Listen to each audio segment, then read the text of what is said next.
अगर आपको भी लगता है कि जो आप संघर्ष कर रहे हो, हार्ड वर्क कर रहे हो, मेहनत कर रहे हो, उसका परिणाम तुम्हें नहीं मिल रहा है, तो दोस्त, ये सत्य नहीं है। उसका परिणाम तुम्हें अवश्य मिलेगा।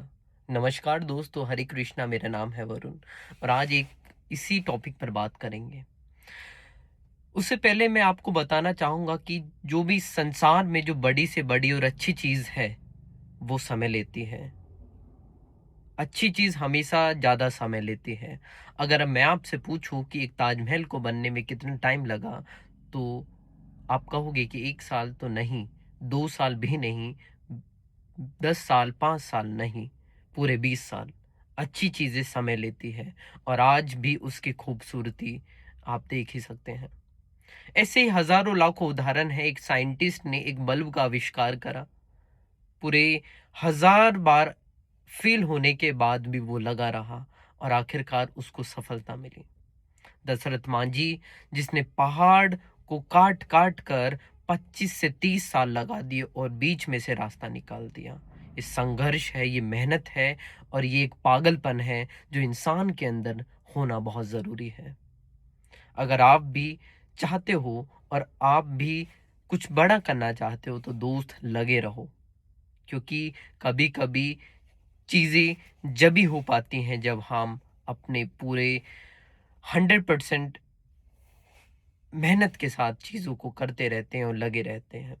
एक उदाहरण के साथ और एक बहुत अच्छी स्टोरी के साथ हम समझते हैं कि एक बार एक किसान थे। एक गांव था जिसमें सूखा पड़ गया था, पानी का कोई नामो निशान नहीं। तो दो किसानों ने डिसाइड करा, चलो यार कुछ करते हैं, ऐसे तो हम भूखे मर जाएंगे। तो मरता क्या ना करता, दोनों गए। दोनों ने अपने अपने खेतों में गड्ढा खोदना स्टार्ट कर दिया, कुआं खोदना स्टार्ट कर दिया।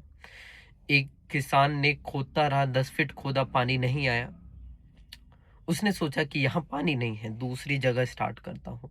ऐसे फिर 10 फीट और खोदा, पानी नहीं आया। ऐसे ऐसे करके उसने पूरा खेत खोद दिया, लेकिन पानी कहीं भी नहीं आया। दूसरी ओर दूसरा जो किसान था, उसने अपने खेत में खोदा, 10 फीट खोदा, पानी नहीं आया। तो सोचा कि थोड़ा और खोद लेता हूँ।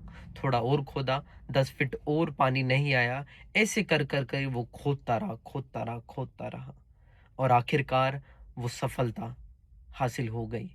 पानी आ गया, उसने कुएं में से पानी को निकाल लिया और ऐसे उसने अपने खेत की सिंचाई कर ली। तो दोस्त, बात बहुत सिंपल है कि अगर आप किसी भी चीज को पूरे लगन से, पागलपन से, मेहनत के साथ उसी चीज में डूबे रहोगे, लगे रहोगे, तो बिल्कुल सफलता जरूर मिलेगी। और नहीं मिली तो वो हार नहीं है मेरे दोस्त। अच्छी चीजें हमेशा समय लेती हैं। तुम यहाँ सिर्फ कुआं नहीं खोद रहे हो, तुम इतिहास रचने जा रहे हो। जो तुमने राह पकड़ी है, जो तुमने स्टेप लिया है, वो तुम्हारे लिए नहीं, तुम्हारी आने वाली पीढ़ियों के लिए बहुत बढ़िया माइलस्टोन बनने वाला है। तो अपने लिए नहीं, अगर मन में ख्याल आए कि नहीं यार गिव अप कर देता हूँ, कुछ नहीं हो रहा है, तो ये तुम्हारी बहुत बड़ी हार होगी। तो लगे रहो। कभी कभी लगे रहना ज्यादा जरूरी होता है, अपने लिए नहीं, अपने परिवार के लिए, पूरे संसार के लिए। क्योंकि जो काम तुम करने जा रहे हो, ये छोटा मोटा काम नहीं है, बहुत बड़ा काम है। बहुत लगन के साथ, मेहनत के साथ करते रहो, सफलता जरूर मिलेगी। श्री कृष्ण कहते हैं ना कि फल की चिंता मत कर दोस्त, फल मिलेगा, अवश्य मिलेगा। तू कर्म तो कर, तू मेहनत तो कर, मैं भी तो देखूं।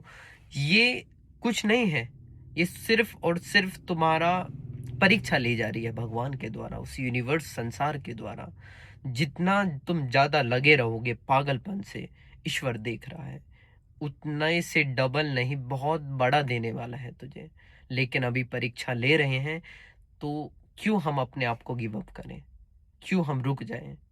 और दो लाइन है कि दिशा दीप्त हो उठी प्राप्त, कर पुण्य प्रकाश तुम्हारा, और लिखा जा चुका अनल अक्षरों में इतिहास तुम्हारा। जिस मिट्टी ने लहू पिया, वो फूल खिलाएगी ही, और अंबर पर बनगन छाएगा ही उच्छ्वास तुम्हारा।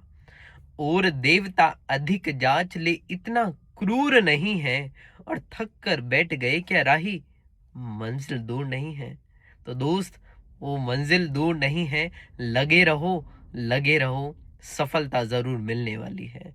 बस थोड़ा सा और खोदना है, थोड़ा सा और चलना है, सफलता मिलने वाली है। कभी कभी रास्ते नज़र नहीं आते हैं, लेकिन अगर तुम चलते रहोगे तो रास्ते अपने आप ही बन जाते हैं। तो चलने का हौसला रखो, लगातार काम करने का हौसला रखो। धन्यवाद।